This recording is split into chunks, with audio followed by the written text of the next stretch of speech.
الحمد للہ رب العالمین والصلاة والسلام علی خاتم الانبیاء والمرسلین وعلی آلہ وصحبہ ومن تبعہم بإحسان الی یوم الدین، اما بعد۔ آج کے اس درس میں ہمارے ساتھ میرے اور آپ کے پیارے نبی محمد مصطفیٰ صلی اللہ علیہ وسلم کا آخری سفر کا ذکر ہے، اور خوش نصیب ہیں وہ لوگ جو شروع سے ہمارے ساتھ تھے، جنہوں نے ولادت رسول پڑھا تو آج ہم وفات رسول پڑھ رہے ہیں صلی اللہ علیہ وسلم۔ کل آخری بات ہمارے ساتھ تھی وفات سے 4 دن پہلے اللہ کے نبی صلی اللہ علیہ وسلم کی کیا حالت تھی، تو کہا کہ وفات سے 4 دن پہلے اللہ کے نبی صلی اللہ علیہ وسلم یعنی جمعرات کے دن پیر کو وفات ہوئی، اتوار، ہفتہ، جمعہ،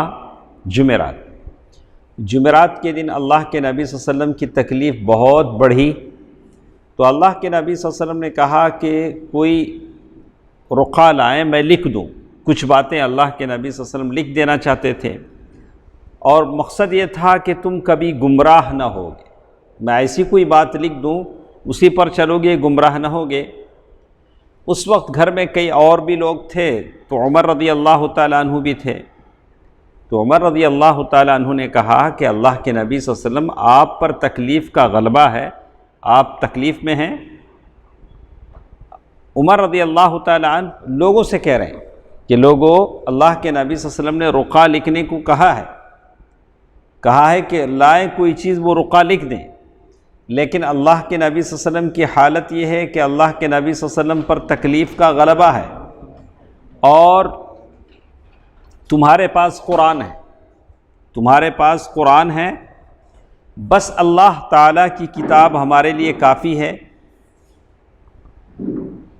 تو عمر رضی اللہ تعالیٰ عنہ کی اس بات پر لوگوں کے درمیان میں اختلاف پیدا ہو گیا، بلا کہ اللہ کے نبی صلی اللہ علیہ وسلم کہہ رہے ہیں کہ ہم رقعہ لائیں، اللہ کے نبی صلی اللہ علیہ وسلم کچھ لکھ دیں گے، اور آپ کہہ رہے ہیں کہ اللہ کے نبی صلی اللہ علیہ وسلم پر تکلیف کا غلبہ ہے اور قرآن ہمارے لیے کافی ہے۔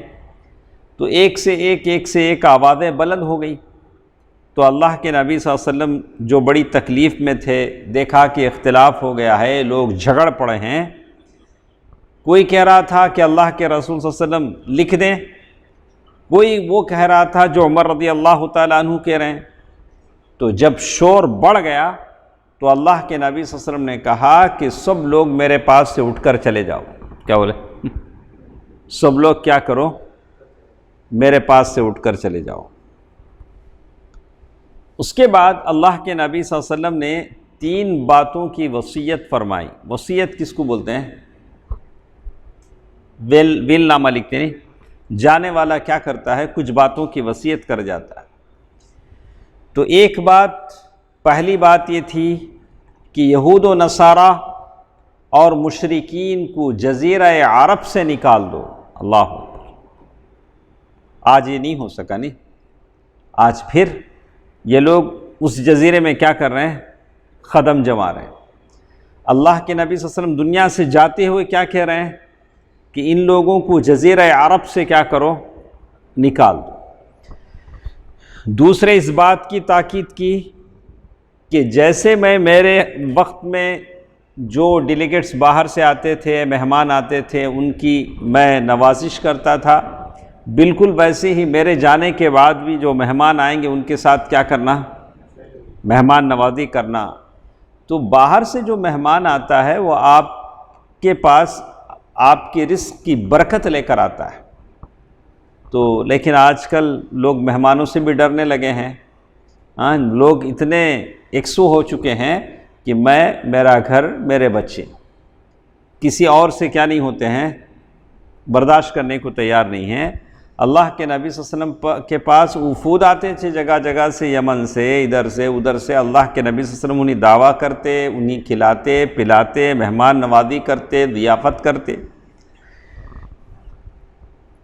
تیسری بات اللہ کے نبی صلی اللہ علیہ وسلم نے کہی، لیکن راوی بھول گئے، حدیث بولنے والے کیا کیے؟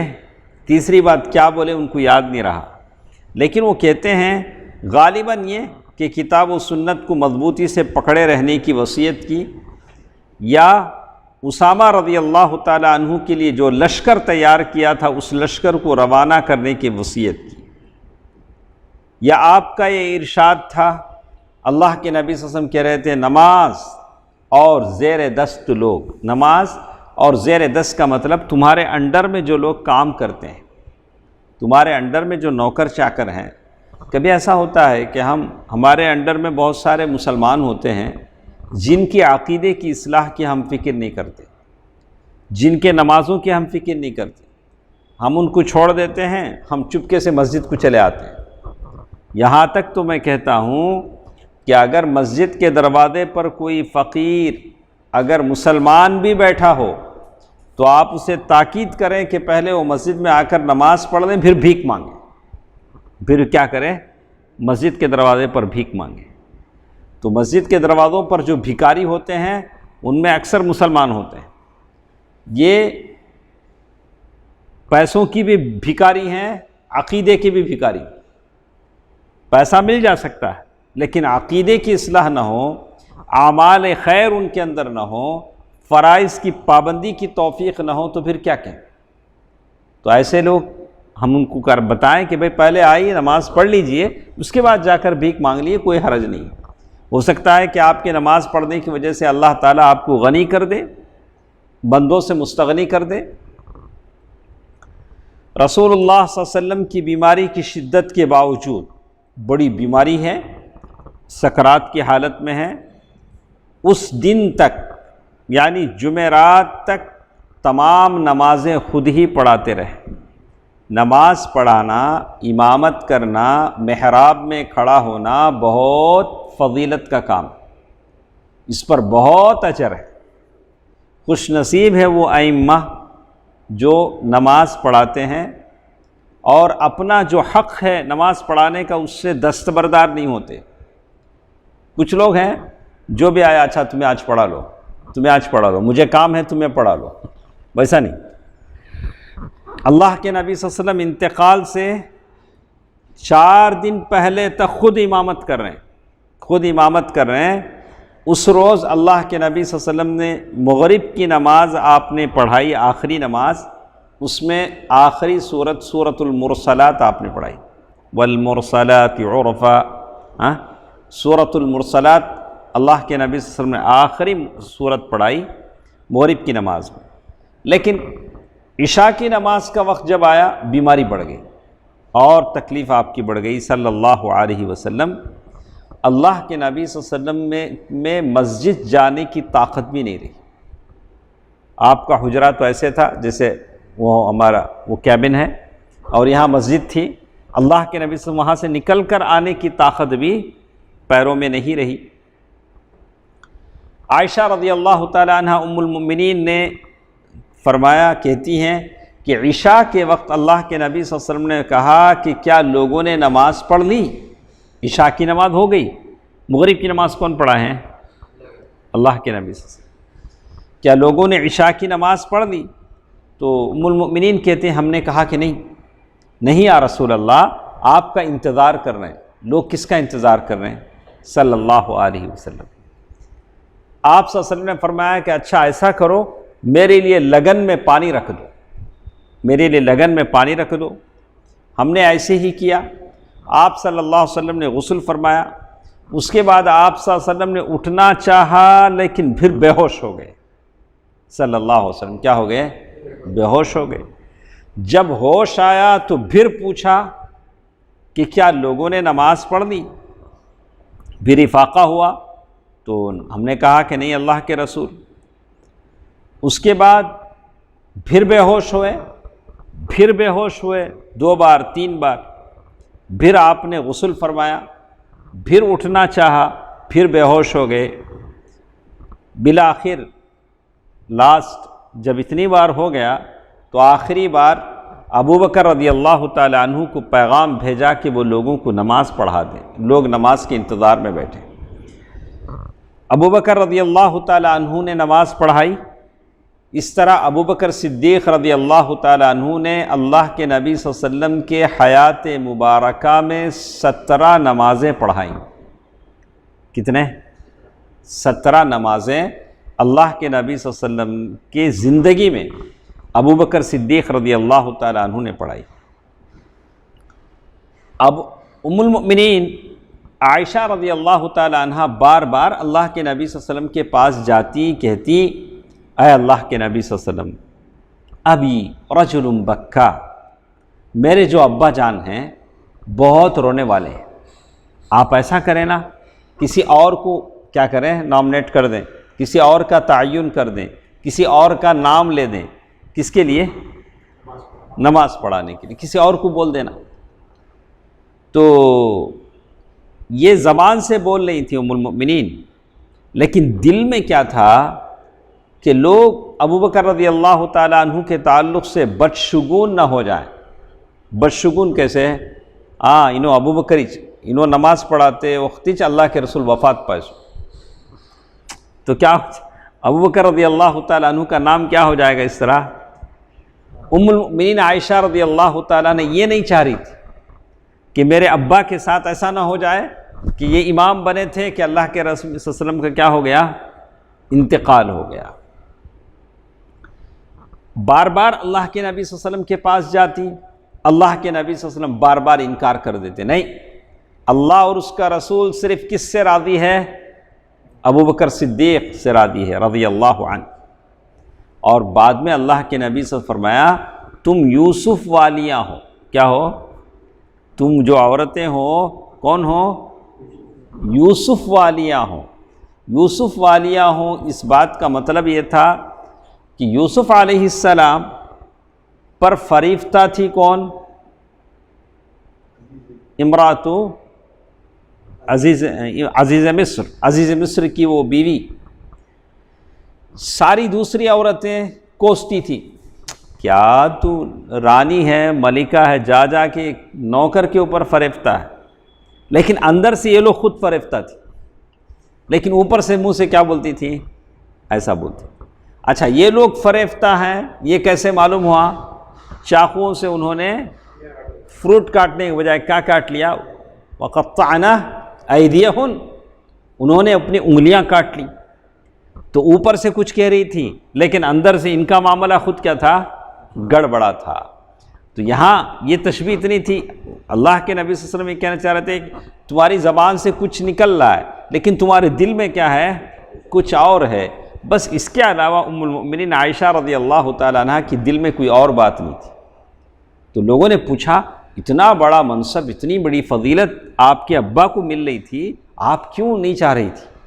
تو ام المؤمنین نے کہا بس میں اس لیے نہیں چاہ رہی تھی کہ لوگ کہیں کہ میرے ابا کے نماز پڑھنے کے زمانے میں اللہ کے نبی صلی اللہ علیہ وسلم کا انتقال ہوا۔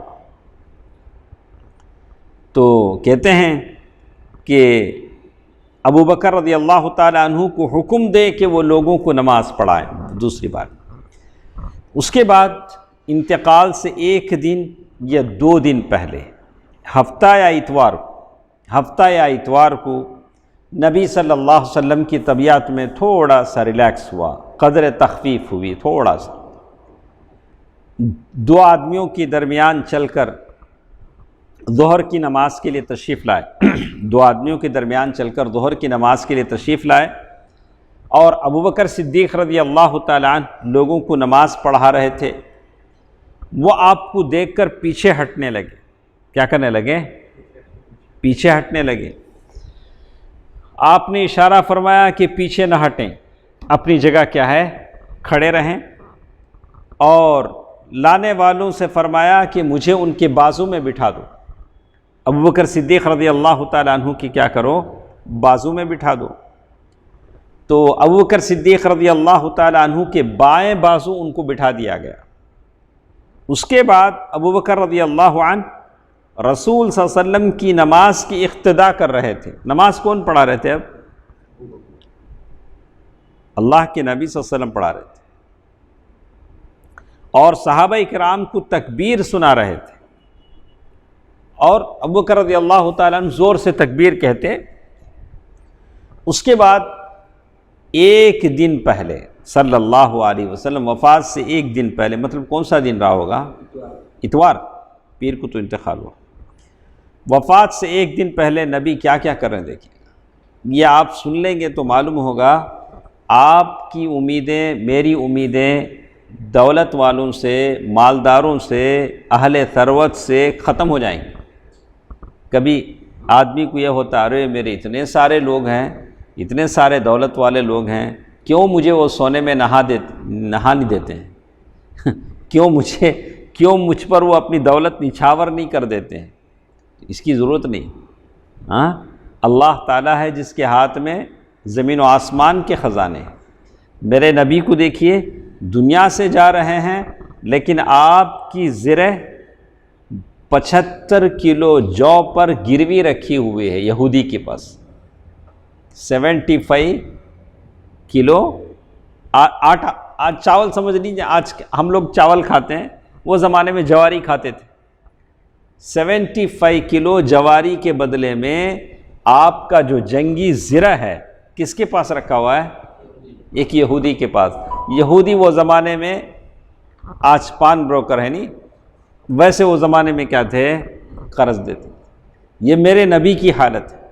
اب آپ پوچھ سکتے ہیں کہ بھئی وہ زمانے میں عبد الرحمن ابن عوف تھے، عثمان غنی تھے اور بڑے بڑے مالدار لوگ تھے، پھر یہ حالت کیسے ہوئی؟ اسی کو قناعت کہتے ہیں، اسی کو تواضع کہتے ہیں، اسی کو کہتے ہیں کہ اللہ کے نبی صلی اللہ علیہ وسلم نے نہیں چاہا، آپ کی یہ حالت تھی۔ دیکھیے، وفات سے ایک دن پہلے بروز اتوار نبی صلی اللہ علیہ وسلم نے اپنے تمام غلاموں کو آزاد کر دیا۔ آپ کے انڈر میں جتنے غلام تھے سب کو آزاد کر دیا۔ اللہ کے نبی صلی اللہ علیہ وسلم کے پاس 7 دینار تھے، ان دینار کو کیا کر دیا؟ صدقہ کر دیا۔ 7 دینار صدقہ کر دیا۔ آپ کے پاس جو ہتھیار تھا وہ مسلمانوں کو گفٹ کر دیا۔ آپ کے پاس جو بھی ہتھیار تھا وہ سب کیا کر دیا؟ ہبہ کر دیا۔ رات میں چراغ جلانے کے لیے ام المؤمنین عائشہ رضی اللہ تعالی عنہا کے پاس تیل نہیں تھا۔ وہ زمانے میں چراغ چربی سے جلائے جاتے تھے، چربی تیل کا کام دیتی تھی۔ تو ام المؤمنین عائشہ رضی اللہ تعالی عنہا نے چراغ کا تیل اپنے نائبہ پڑوسن سے ادھار لیا صلی اللہ علیہ وسلم۔ یہ کس کی حالت ہے؟ ہم اپنی حالت کو لے کے آج روتے ہیں۔ میں تو سمجھتا ہوں آج کس کی حالت اتنی نازک ہے کیا؟ آپ چراغ لے کے بھی ڈھونڈیں گے تو اتنی نازک حالت والا کوئی نہیں ملے گا۔ ہماری حالت آج کیسی ہے؟ آج ہم ہر گھر میں بادشاہ ہیں، اللہ ماشاء، کچھ لوگ ہوں گے، میں نہیں کہتا لوگ پریشان نہیں ہیں، لوگ غریب نہیں ہیں، ضرور ہے، لیکن گنتی کے چند لوگ، لیکن اس پر بھی کنٹرول کیا جا سکتا ہے۔ لوگ آج غریب ہوتے ہیں عیش پرستی کی وجہ سے، تعیش، آرام کی زندگی کی وجہ سے، بلا ضرورت خرچوں کی وجہ سے، اننیسیسری، جہاں خرچ نہیں کرنا ہے۔ کیا ضرورت ویکنڈ میں سارے فیملی کو لے کے ہوٹل جانے کی؟ ضرورت ہے کیا؟ کتنے لوگ آپ بولو، میں یہ گیا وہ گیا، ضرورت کیا جاوید بھائی؟ ضرورت ہے کیا؟ ویکنڈ میں سارے لوگوں کو کیسے، کیا تم لکھو ہے کہ قرآن حدیث میں ویکنڈ آتے ہی ساری فیملی کو لے کے جاؤ؟ ضرورت نہیں۔ بہت ساری چیزیں ایسے ہم کرتے ہیں، پھر اپنی غربت، مفلوق الحالی کا رونا روتے ہیں۔ اللہ کے نبی صلی اللہ علیہ وسلم کو دیکھیے، کہتے ہیں رات میں چراغ جلانے کے لیے ام المؤمنین عائشہ رضی اللہ تعالی عنہا نے تیل پڑوسن سے ادھار لیا۔ آپ کی زرہ کسے بولتے ہیں؟ جو جنگی لباس تھا، ایک یہودی کے پاس 30 سا، تقریباً 75 کلو آتا ہے، جواری کے بدلے میں رہن رکھی ہوئی تھی۔ رہن بولے تو معلوم نا، رہن رکھی ہوئی صلی اللہ علیہ وسلم۔ یہ اللہ کے نبی صلی اللہ علیہ وسلم کا آخری پراپرٹی تھی، ترکہ تھا، جو اللہ کے نبی صلی اللہ علیہ وسلم نے کیا کر دیا؟ تقسیم کر دیا۔ حیات مبارکہ کا آخری دن کون سا ہے؟ پیر۔ حیات مبارکہ کا آخری دن انس رضی اللہ تعالی عنہ کا بیان ہے کہ وہ دن تھا، پیر کا دن، لوگ فجر کی نماز پڑھ رہے تھے، سارے لوگ فجر کی نماز میں مصروف تھے، اور نماز پڑھانے والے امام ابو بکر رضی اللہ تعالیٰ عنہ تھے۔ اچانک رسول اللہ صلی اللہ علیہ وسلم نے جہاں حجرِ عائشہ میں تھے تو وہ زمانے میں ڈور وغیرہ تو نہیں تھے، پردے تھے، وہی ڈور تھے، تو اللہ کے نبی صلی اللہ علیہ وسلم نے پردہ ہٹایا، شاید وہ آخری نگاہ رسالت تھی اللہ کے نبی صلی اللہ علیہ وسلم کی، کہ آپ کی جو 20 سالہ جو محنتیں تھیں لوگوں پر، اپنے صحابہ کو اللہ کے نبی صلی اللہ علیہ وسلم دیکھنا چاہ رہے تھے کہ میرے صحابہ کس حالت میں۔ پردہ اٹھایا، لوگوں کو نماز پڑھتے دیکھا، صحابہ کرام صفیں باندھے نماز میں مصروف ہیں، پھر اللہ کے نبی صلی اللہ علیہ وسلم نے تبسم فرمایا، مسکرا دیے، تبسم فرمایا، یعنی اللہ کے نبی صلی اللہ علیہ وسلم کا دل کیا ہو گیا؟ مطمئن ہو گیا کہ جس ذمہ داری کو لے کر آئے ہیں اللہ کے نبی صلی اللہ علیہ وسلم نے وہ ذمہ داری کیا کر دی؟ پوری کر دی۔ اور ابو بکر صدیق رضی اللہ تعالیٰ عنہ نے جیسے دیکھا کہ حجرِ عائشہ کا پردہ ہٹا ہے تو وہ اپنی ایڑیوں کے بل پیچھے آنے لگے، امام جو تھے پیچھے آنے لگے۔ انہوں نے سمجھا کہ رسول اللہ صلی اللہ علیہ وسلم آ کر نماز پڑھانا چاہتے ہیں۔ انس رضی اللہ تعالیٰ عنہ کا بیان ہے، خادم رسول صلی اللہ علیہ وسلم کہتے ہیں کہ اللہ کے نبی صلی اللہ علیہ وسلم کی اس طرح پردہ اٹھانے سے صحابہ میں اس طرح خوشی کی لہر دوڑی کہ قریب تھا کہ لوگ نماز توڑ دیں اس خوشی میں، اللہ کے نبی صلی اللہ علیہ وسلم کے استقبال کے لیے، مزاج پرسی کے لیے چلے جائیں۔ اللہ کے نبی کیسی ہے طبیعت، فرض نماز کی صفیں کیا ہوں، ادھر ادھر ہو جائیں۔ رسول اللہ صلی اللہ علیہ وسلم نے ہاتھ سے اشارہ کیا کہ نہیں اپنی نمازیں کیا کرو، پوری کر لو۔ اور پھر اللہ کے نبی صلی اللہ علیہ وسلم پھر حجرے کے اندر تشریف لے گئے اور پردہ گرا دیا۔ وہ آخری دیدار تھا صحابہ کرام کا، اس کے بعد پھر اللہ کے نبی صلی اللہ علیہ وسلم اپنے حجرے سے نہیں نکلے، اور لوگوں نے زندگی کی حالت میں اللہ کے نبی صلی اللہ علیہ وسلم کو نہیں دیکھا۔ اس کے بعد یہ کون سی نماز کا وقت تھا؟ فجر کی نماز کا وقت تھا۔ اس کے بعد دوسری نماز کا وقت اللہ کے نبی صلی اللہ علیہ وسلم کو نہیں ملا، مطلب اللہ کے نبی صلی اللہ علیہ وسلم فجر سے ظہر تک اللہ کے نبی صلی اللہ علیہ وسلم زندہ نہیں رہے۔ دن چڑھے چاشت کے وقت، چاشت کی نماز ہم کب پڑھتے ہیں؟ 8:30 بجے، 8:30 بجے۔ چاشت کے وقت آپ صلی اللہ علیہ وسلم نے اپنی صاحبزادی فاطمۃ الزہرا رضی اللہ تعالی عنہا کو بلایا، ان کے کان میں کچھ باتیں کہیں، سرگوشی کی تو وہ رونے لگی۔ پھر آپ صلی اللہ علیہ وسلم نے انہیں پھر بلایا، پھر سرگوشی کی تو وہ ہنسنے لگی۔ ام المؤمنین عائشہ رضی اللہ تعالی عنہا نے بعد میں دریافت کیا کہ آپ کے ابا نے آپ کے کان میں کیا کہا تھا؟ تو فاطمہ رضی اللہ تعالی عنہا نے کہا کہ پہلے ابا نے یہ کہا کہ یہ جو میری بیماری ہے اس میں انتقال کر جاؤں گا، میری وفات کی بیماری ہے، تو میں رونے لگی۔ پھر میرے ابا نے دوبارہ میری سرگوشی کرتے ہوئے کہا کہ ہمارے سارے فیملی میں تم سب سے پہلے مجھ سے ملو گی، تو میں ہنسنے لگی۔ تو ہم کو معلوم ہے کہ وفات رسول صلی اللہ علیہ وسلم کے بعد 6 ماہ کے اندر کس کا انتقال ہوا؟ فاطمۃ الزہرا رضی اللہ تعالی عنہا کا۔ اللہ کے نبی صلی اللہ علیہ وسلم نے فاطمہ رضی اللہ تعالی عنہا کو یہ بھی بشارت دی کہ آپ سیدۃ نساء اہل الجنہ، آپ جنت کی عورتوں کی سردار ہیں رضی اللہ عنہا۔ اس وقت اللہ کے نبی صلی اللہ علیہ وسلم شدید تکلیف میں تھے۔ یہ مسلمہ حقیقت ہے کہ بیٹی باپ کی تکلیف کیا نہیں کر سکتی ہے؟ دیکھ نہیں سکتی ہے۔ بھلے بیٹے برداشت کر لے سکتے ہیں، لیکن بیٹی کیا نہیں کر سکتی؟ باپ کی تکلیف برداشت نہیں کر سکتی۔ تو جب فاطمہ رضی اللہ تعالی عنہا نے دیکھا کہ ابا کو اتنی تکلیف ہو رہی ہے، کہا وا کرب ابا، وا کرب ابا، ہائے ابا جان کو کتنی تکلیف ہے۔ اللہ کے نبی صلی اللہ علیہ وسلم نے فاطمہ رضی اللہ تعالی عنہا کی اس بات پر کہا لا کرب لابیک بعد هذا اليوم، آج کے بعد تیرے باپ کو کوئی تکلیف نہیں ہوگی، آج کے بعد تیرے باپ کو کوئی تکلیف نہیں ہوگی۔ اس کے بعد اللہ کے نبی صلی اللہ علیہ وسلم نے حسن اور حسین کو بلایا۔ دیکھیے دنیا سے جا رہے ہیں تو کتنا اہتمام کر رہے ہیں کہ فاطمہ رضی اللہ تعالیٰ عنہ کی بات ہوئی، پھر کس کو بلا رہے ہیں؟ حسن اور حسین کو بلا رہے ہیں، بلا کر چوما اور ان کے بارے میں خیر کی وصیت فرمائی، اور پھر ساری بیویوں کو بلایا، ازواج مطہرات کو جتنی بھی تھیں سب کو نصیحت کی۔ اور حالت یہ ہے کہ لمحہ بلمحہ تکلیف کیا ہو رہی ہے؟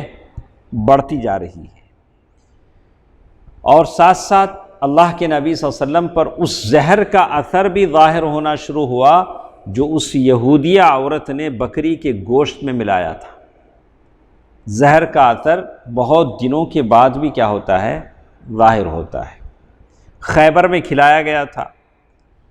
آپ حضرت عائشہ رضی اللہ تعالی عنہا سے فرماتے تھے، اے عائشہ، خیبر میں جو کھانا میں نے کھا لیا تھا اس کی تکلیف برابر محسوس کر رہا ہوں صلی اللہ علیہ وسلم۔ اس وقت مجھے محسوس ہو رہا ہے کہ اس زہر کے اثر سے میری رگیں جان کٹتی جا رہی ہے۔ جان کی جو رگ ہوتی ہے وہ رگ کیا ہو رہی ہے؟ کٹ ہو رہی ہے۔ آپ نے صحابہ کرام کو وصیت فرمائی۔ دیکھیے آخری وصیت نبی کی کیا ہو رہی ہے، ہماری امت کا کیا حال ہے۔ اور ہم سمجھتے ہیں کہ اللہ رحم کرے گا، بلندی دے گا، سربلندی دے گا۔ تو میں سمجھتا ہوں شاید ہمارے دین پر عمل نہ کرنے کی وجہ سے آج یہ جو لوگ ہیں جن کو نہ کھانے کا طریقہ ہے، نہ کپڑے کا طریقہ ہے، نہ بولنے کا طریقہ ہے، وہ لوگ ہم پر حاوی ہیں ہماری بدعملی کی وجہ سے۔ اللہ کے نبی صلی اللہ علیہ وسلم دنیا سے جا رہے ہیں، جاتے ہوئے کہہ رہے ہیں الصلاۃ الصلاۃ وما ملکت ایمانکم، نماز نماز، اور تمہارے جو انڈر میں جو لوگ کام کرتے ہیں ان کے ساتھ، لونڈی غلام، کئی بار دہرایا کہ ان کے ساتھ خیر خواہی کرو، اچھا کرو۔ اللہ کے نبی صلی اللہ علیہ وسلم دنیا سے جاتے جاتے کہہ رہے ہیں الصلاۃ الصلاۃ۔ تو کم از کم میرے ساتھ جتنے لوگ ہیں یا اس سوشل میڈیا کے ذریعے میری آواز سن رہے ہیں، آج کے دن آپ تہیہ کر لیں، عزم کر لیں، دل میں ارادہ کر لیں کہ 5 نمازیں آپ تکبیر اولیٰ کے ساتھ پڑھیں گے۔ نماز تو بہت سارے لوگ پڑھتے ہیں، اگر اتنا جاننے کے باوجود ہم فجر کی نماز 8 بجے پڑھنے لگیں تو آخر اسلام کی سربلندی کیسے حاصل ہو؟ تو میں جتنے میری آواز سن رہے ہیں، مجھے دیکھ رہے ہیں، سب سے کہوں گا کہ آپ عزم کر لیں کہ 5 وقت کی نمازیں تکبیر اولیٰ کے ساتھ ہم پڑھیں گے۔ فجر کی نماز، ظہر، عصر، مغرب، عشاء، یہ نمازیں کبھی بھی ہم ایسا نہ ہو کہ قضا کرنے کی عادت ڈال لیں۔ یہ نمازوں کے ساتھ جیسے اللہ نے کہا کہ یہ نماز میں تساہل ہے، سستی ہے، یہ منافقوں کی عادت ہے کہ یہ بہت کم اللہ کا ذکر کرتے ہیں، بس لوگوں کی دکھاوے کے لیے پڑھ لیتے ہیں۔ اس کے بعد ایک موقع ایسا آتا ہے، اللہ کے نبی صلی اللہ علیہ وسلم کی روح نکلنے کا وقت آتا ہے۔ عائشہ رضی اللہ تعالی عنہا نے آپ کی اپنے اوپر ٹیک لگوا دی۔ اب حالت یہ تھا کہ اللہ کے نبی صلی اللہ علیہ وسلم بیٹھے نہیں جا رہے تھے، بیٹھ کر یعنی بغیر سہارے کہ اللہ کے نبی صلی اللہ علیہ وسلم بیٹھے نہیں جا رہے تھے۔ تو اللہ کے نبی صلی اللہ علیہ وسلم کو ام المؤمنین عائشہ رضی اللہ تعالی عنہا نے اپنے سینے سے لگا لیا، ٹیک لگایا ان کو۔ تو ان کا بیان ہے، ام المؤمنین عائشہ رضی اللہ تعالی عنہا فرماتی ہیں، اللہ کی ایک نعمت مجھ پر یہ ہے، اللہ کی ایک نعمت مجھ پر یہ ہے کہ رسول اللہ صلی اللہ علیہ وسلم نے میرے گھر میں میرے باری کے دن میرے سینے سے ٹیک لگائے ہوئے وفات پائی۔ کیا خوش نصیبی، اپنے شوہر کی وفات ام المؤمنین عائشہ رضی اللہ تعالی عنہ دیکھ رہی ہیں۔ ام المؤمنین عائشہ کا گھر ہے، عائشہ کی باری ہے رضی اللہ عنہا، اللہ کے نبی صلی اللہ علیہ وسلم پوچھ رہے تھے کہ کل مجھے کہاں رہنا ہے، کل کس کے ہاں میری باری ہے، اور پھر یہ بھی فرماتی ہیں آپ کی موت کے قریب اللہ نے میرا تھوک آپ کے تھوک کے ساتھ ملا دیا صلی اللہ علیہ وسلم۔ یہ وہ عائشہ ہیں جن کی بے گناہی کی بات ساتوں آسمان پر سے رب نے اتار دی۔ یہ وہ عائشہ ہیں رضی اللہ عنہا ام المؤمنین جن کے تعلق سے اللہ کے نبی صلی اللہ علیہ وسلم نے فرمایا کہ تو دنیا میں بھی میری بیوی ہے، جنت میں بھی میری بیوی ہے۔ یہ وہ عائشہ ہیں رضی اللہ عنہا جن کو اللہ کے نبی صلی اللہ علیہ وسلم بڑی پیار سے حمیرہ کہتے تھے، حمیرہ یہ لفظ کہہ کر پکارتے تھے۔ تو ام المؤمنین عائشہ رضی اللہ تعالی عنہ جن کے تعلق سے لوگوں نے پوچھا کہ اللہ کے نبی عورتوں میں سب سے زیادہ آپ کو کس سے محبت ہے، تو نبی نے کیا کہا؟ عائشہ سے۔ عائشہ رضی اللہ تعالی عنہ اپنے شوہر اللہ کے نبی صلی اللہ علیہ وسلم کو اپنے قریب دیکھ رہی ہیں کہ روح نکل رہی ہے، روح نکالی جا رہی ہے۔ کہا کہ اللہ کے نبی صلی اللہ علیہ وسلم کہتی ہیں کہ وہ آخری وقت تھا کہ میرا تھوک آپ کے تھوک کے ساتھ ملایا گیا۔ وہ کیسے؟ عبد الرحمن ابن ابی بکر رضی اللہ عنہ آپ صلی اللہ علیہ وسلم کے پاس تشریف لائے، ان کے ہاتھ میں مسواک تھی، رسول اللہ صلی اللہ علیہ وسلم مجھ سے ٹیک لگائے ہوئے تھے، میں نے دیکھا کہ اللہ کے نبی صلی اللہ علیہ وسلم کی نگاہ رحمت نگاہ اس مسواک کی طرف گئی، تو میں سمجھ گئی کہ اللہ کے نبی صلی اللہ علیہ وسلم مسواک کرنا چاہتے ہیں۔ تو میں نے پوچھا اللہ کے نبی کیا وہ مسواک لے لوں، وہ مسواک لے لوں؟ آپ نے سر سے اشارہ فرمایا کہ ہاں، مسواک لے لی۔ تو میں نے مسواک لے کر آپ صلی اللہ علیہ وسلم کو دیا، آپ صلی اللہ علیہ وسلم نے دانتوں تلے دبانا چاہا لیکن مسواک بہت سخت تھا۔ تو میں نے پھر اللہ کے نبی صلی اللہ علیہ وسلم سے پوچھا کہ اللہ کے نبی کیا میں مسواک کو آپ کے لیے نرم کر دوں؟ تو اللہ کے نبی صلی اللہ علیہ وسلم نے سر کے اشارے سے کہا کہ ہاں۔ تو میں نے مسواک کو نرم کر دی اور آپ نے نرم مسواک لے کر اچھی طرح مسواک کیا، اور حالت یہ تھی کہ آپ کے سامنے کٹورے میں پانی تھا، آپ کٹورے میں ہاتھ ڈالتے، دونوں ہاتھ ڈال کر پانی جو آتا اس سے چہرہ پونچھتے اور فرماتے جاتے لا الہ الا اللہ، توحید، لا الہ الا اللہ۔ آپ ہمیشہ لا الہ الا اللہ اس لفظ کا خیال رکھیں، اللہ کے سوا کوئی معبود نہیں۔ اور کہا وَيَا لِلْمَوْتِ سَكَرَاتٍ، کہا کہ موت کی سختیاں کتنی، موت کتنی سخت ہے۔ یہ کس کی موت ہے؟ خاتم المرسلین کی موت ہے۔ تو اتنی سخت موت کی تو تیاری ہونی چاہیے، ہاں، میری اور آپ کی تیاری ہونی چاہیے صلی اللہ علیہ وسلم۔ مسواک سے فارغ ہوتے ہی اللہ کے نبی صلی اللہ علیہ وسلم نے آخری کام جو کیا کون سا؟ مسواک۔ مسواک سے فارغ ہوتے ہی آپ نے ہاتھ یا انگلی اٹھائی آسمان کی طرف، نگاہ چھت کی طرف بلند کی، اور آپ کی ہونٹوں نے حرکت کیا۔ سمجھ میں نہیں آتا تھا کہ آپ کے ہونٹوں سے کیا نکل رہا ہے، سنائی نہیں دے رہا تھا۔ ام المؤمنین عائشہ رضی اللہ تعالیٰ عنہ فرماتی ہیں کہ میں نے غور سے سنا کہ آپ کے ہونٹ جو ہل رہے ہیں، کیا الفاظ مبارکہ آپ کی زبان سے نکل رہے ہیں۔ تو اللہ کے نبی صلی اللہ علیہ وسلم کہہ رہے تھے یا اللہ اولئک الذین انعم اللہ علیہم من النبیین والصدیقین والشہداء والصالحین، کہ اللہ کے نبی صلی اللہ علیہ وسلم کی زبان سے نکلیں یا اللہ ان انبیاء کے ساتھ، صدیقین کے ساتھ، شہداء کے ساتھ، صالحین کے ساتھ جن پر تو نے انعام نوازا ہے، ان کے ساتھ مجھے بھی کیا کر ملا دے، اے اللہ مجھے بخش دے۔ کب کہہ رہے ہیں؟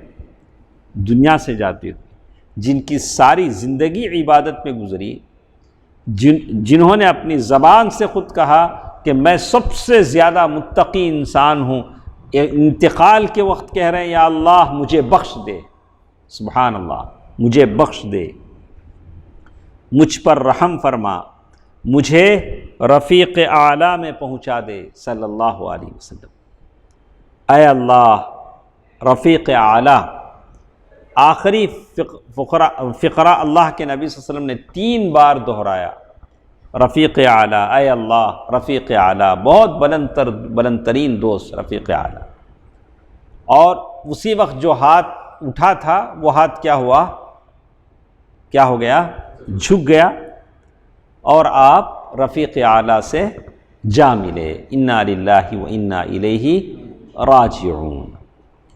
تو یہ واقعہ ہے 12 ربیع الاول پیر کے دن کا، 11 سن ہجری، ربیع الاول کا مہینہ ہے، 11 سن ہجری ہے، پیر کا دن ہے، اور وقت کون سا ہے، وقت کون سا ہے کا نام، چاشت کا وقت، چاشت کا وقت ہے۔ اس وقت نبی صلی اللہ علیہ وسلم کی عمر 63 سال 4 دن کی تھی، 63 years 4 days۔ ادھر اللہ کے نبی صلی اللہ علیہ وسلم کی گھر میں سارا کام ہوا، باہر ہر طرف ادھر معاذ بن جبل رضی اللہ تعالیٰ عنہ کا لشکر رکا ہوا ہے، اور ادھر باہر مسجد میں صحابہ کرام ہیں، کسی کو نہیں پتا کہ کیا ہو رہا ہے۔ اس حادثے کی خبر جب پھیلی تو مدینے والوں پر غم کا پہاڑ ٹوٹ پڑا، ساری طرف اندھیرا چھا گیا۔ انس رضی اللہ تعالیٰ عنہ کہتے ہیں کہ جس دن رسول اللہ صلی اللہ علیہ وسلم قباء سے لے کر مدینے کی طرف آئے، مدینے میں قدم رکھا، ابو ایوب انصاری کے گھر ضیافت کی مہمان بنے، تو وہ دن ہمارے لیے سب سے منور دن تھا، تابناک دن تھا۔ اور جس دن اللہ کے نبی صلی اللہ علیہ وسلم کی وفات ہوئی، اس دن ہمارے لیے قبیح ترین دن، تاریک دن تھا۔ ایسا تاریک دن میں نے کبھی نہیں دیکھا۔ آپ کی وفات پر فرط غم سے، بہت ہی غم سے، فاطمہ رضی اللہ تعالی عنہا کہہ رہی ہیں یا ابتا، کون کہہ رہے ہیں؟ فاطمہ رضی اللہ عنہا، یا ابتاہ اجاب ربا دعاہ، یا ابتاہ من جنت الفردوس مأواہ، یا ابتاہ الی جبریل ننعاہ۔ ہائے ابا جان جنہوں نے پروردگار کی پکار پر لبیک کہا، ہائے ابا جان جن کا ٹھکانہ جنت الفردوس ہے، ہائے ابا جان ہم جبریل کو آپ کی موت کی خبر دیتے ہیں۔ کیا بول رہے ہیں؟ ہم جبریل کو بتاتے ہیں، آپ کی موت کی خبر دیتے ہیں۔ دوسری طرف اور وقت ہے ہمارے پاس، ہاں ہو گیا، تو انشاءاللہ یہ اللہ کے نبی صلی اللہ علیہ وسلم کی سیرت ہمارے ساتھ تھی۔ انشاءاللہ بعد کے درسوں میں ہم پڑھیں گے، پھر پیر کے دن انشاءاللہ اس غم کے پہاڑ پر، اس افسردہ خبر پر جس نے مدینے کی فضاؤں کو تاریک کر دیا، صحابہ کا کیا موقف تھا، صحابہ کا کیا ری ایکشن تھا، صحابہ کیسے اس غم کے بوجھ تلے دبے تھے، عمر فاروق رضی اللہ تعالیٰ عنہ کی زبان سے کیا نکل رہا تھا، ابو بکر صدیق رضی اللہ تعالیٰ عنہ کیا کہہ رہے تھے، یہ ساری باتیں انشاءاللہ ہمارے ساتھ اگلے درسوں میں آئیں گی۔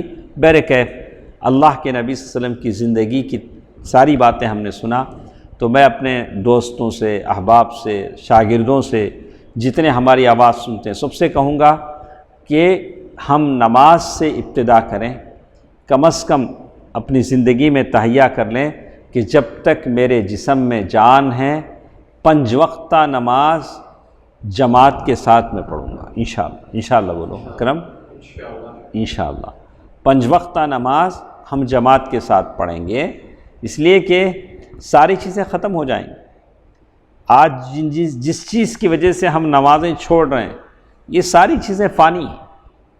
بچوں کی محبت میں، بیوی کی محبت میں، آرام کی محبت میں، یہ ساری چیزیں ختم ہو جائیں گی۔ والآخرۃ خیر وابقیٰ، میرے نبی نے جب نہیں چھوڑا، آخری وقت تک نمازیں پڑھاتے رہے جب تک کہ جسم میں ہاتھ پیر میں جان تھا، تو نمازوں سے یہ غفلت ہے جس نے ہمیں ذلت کے عمیق گڑھے میں ڈھکیل دیا ہے۔ اللہ تعالیٰ سے ہم دعا کرتے ہیں کہ اللہ تعالیٰ جو باتیں ہم نے سنی، میرے نبی نے جو پیاری پیاری وصیتیں فرمائیں، اللہ تعالیٰ مجھے اور آپ کو اس پر عمل کرنے کی توفیق دے۔ کہیں ایسا نہ ہو کہ ہم نے پڑھا، میں نے پڑھایا، آپ نے پڑھا، میں نے سنا، میں نے سنایا، آپ نے سنا، اگر ہم عمل نہ کریں تو کل حشر کے میدان میں نبی کا سامنا کیسے کریں گے؟ کیا چہرہ لے کر نبی کا سامنا کریں گے، مواجہہ کریں گے؟ جبکہ ہمارے پاس حقیقت واضح ہے، ساری باتیں ہم پڑھ چکے ہیں، ہمیں بچنے کے لیے کوئی عذر نہیں۔ شب و روز نبی کی ولادت سے لے کر وفات تک ہم نے پڑھ لیا ہے، ہمارے پاس کوئی چیز ڈھکی چھپی نہیں۔ تو اس بات کے لیے تیار رہیں کہ نبی کے ہاتھوں حوض کوثر میں وہ پانی ہم لیں، نہ یہ کہ وہاں جا کر بھی شرمسار ہوں۔ نبی سے ہم نے کہہ سکے نبی ہم نے تو پڑھا لیکن عمل نہ کیا، ایسا جواب نہ میرے زبان سے نکلے نہ آپ کے زبان سے نکلے۔ اللہ تعالیٰ مجھے اور آپ کو توفیق دے کہ ہم نبی کی سنتوں پر، وصایا پر عمل کریں اور نبی کے لائے ہوئے اس دین کی خادم کی حیثیت سے دنیا میں زندگی گزاریں۔ اللہ تعالیٰ ہے جو سب کو توفیق دیتا ہے، اللہ تعالیٰ مجھے اور آپ کو یہ توفیق عنایت فرمائے، آمین۔ سبحانک اللہم ربنا وبحمدک، اشہد ان لا الہ الا انت استغفرک واتوب الیک، والسلام علیکم ورحمۃ اللہ وبرکاتہ۔